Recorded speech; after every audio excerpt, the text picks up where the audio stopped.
All right, then we're live again. On the 3-5 profile on the cross of penetration was my mom's, only she was born in January, 3 months further. Anyway, the 3-5, it's such a sneaky gate. The third line, covert interaction. It sounds like a goddamn CIA. Okay, we're going to back off this one. Talk about nasty ambitions. The ability to be stymied. Stymied simply means that you're stuck. So there you are. You want to be the foreman and you just don't get the recognition. When stymied in formal relationships, to use secret or purely informal channels when it's in the only resort. The drive when blocked to use secret means to fuel ambition. Now that can get really nasty, including greenmail, blackmail, whatever. It's astonishing what a 54 will do to get up the ladder. So if you get to see that their way is being blocked, they see that there's somebody else that is going getting the eye of the manager. They find a way to put out this information. Go into go into to the manager and say, Joe really isn't doing his thing. He just doesn't punch in his card. Harry had to do that for him. And this is the exaltation. Isn't that sweet? So are you trying to scam things to get promotion? Any three has more experiences than anybody else. They're experiential and they learn how to use this information and not when they're on the job. They learn it in school. Harry spit at me. Harry did nothing. Harry is fun. For the rest of the class, the teacher is eyeing Harry. It starts in the crib. You should see what they do with their teddy bears. Never mind. The other side of this is sex. People always ask me where prostitution is. I don't know why that's interesting to people, but nonetheless, it's the 54-3 in detriment. This is the person that either asks for or offers their body in exchange for a promotion. I want to be a starlet. Yes, dear, go sit on the sofa. Whatever the case may be, the instance that formal channels, no matter how frustrating, can be overcome by the power of attraction. The energy of ambition, when blocked, will fuel the power of attraction to overcome the obstacle. What you're dealing with is that attraction can operate at many levels. Often it's another form of flirtation, but flirtation that carries with it a sexual innuendo.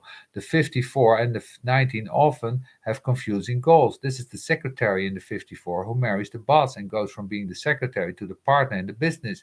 You have to see that there's sex mixed up in the 54 that doesn't belong there. But this power of attraction says, hey, I'm going to make sure they notice me.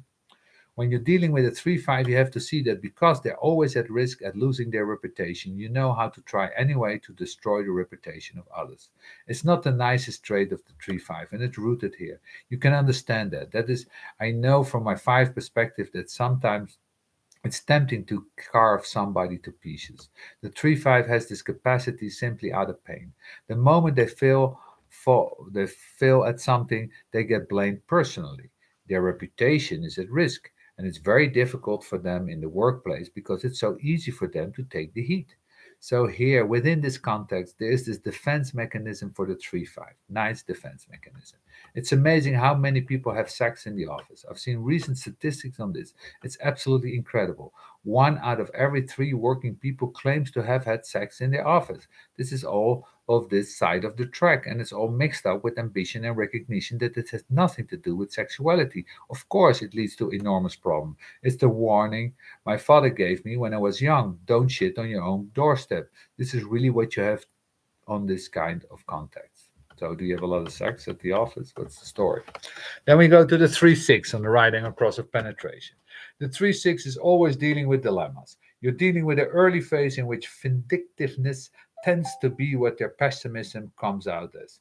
Understand that if you're 3-6 on this cross and all you want to do is rise up, every time you step up the ladder, the run breaks. There may be somebody up there with their hand waiting for you, and you still don't get there because every step you take, the run breaks.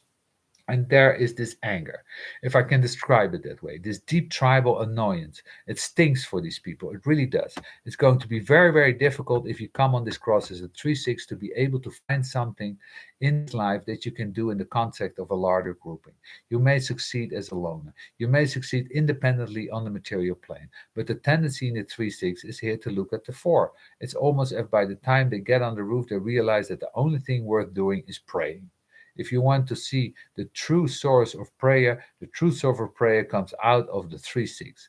and you can't understand why. It doesn't make sense. They're giving a really hard time, and it doesn't make sense. And they see that others who are less talented, less capable, less gifted rise up before them, and that they go easily up the ladder, and that they're breaking the wrong one after the other. And there's the very best, if you survive the first phase, you can find them. They're in churches and synagogues and mosques. They're bowing down to God, and they're praying for another kind of reward because they realize this one is not going to work. The other thing is that the 3 6 is a kind of covert interaction with God. It's like, hey, I need money, like God gives a shit. Please, Lord, give you help me win the lottery. Nobody else recognizes me. Maybe you recognize me. Please, I think that everybody that has the three in the design, somewhere inside them is a prayer. It's there. It's a prayer. It says, this is ridiculous. Let's change the movie. Help me out of here. Okay, so are you praying a lot? Well, let me know. Maybe, yeah, praying. I think we always pray, when we follow human design. We always pray in a high frequency and make sure something good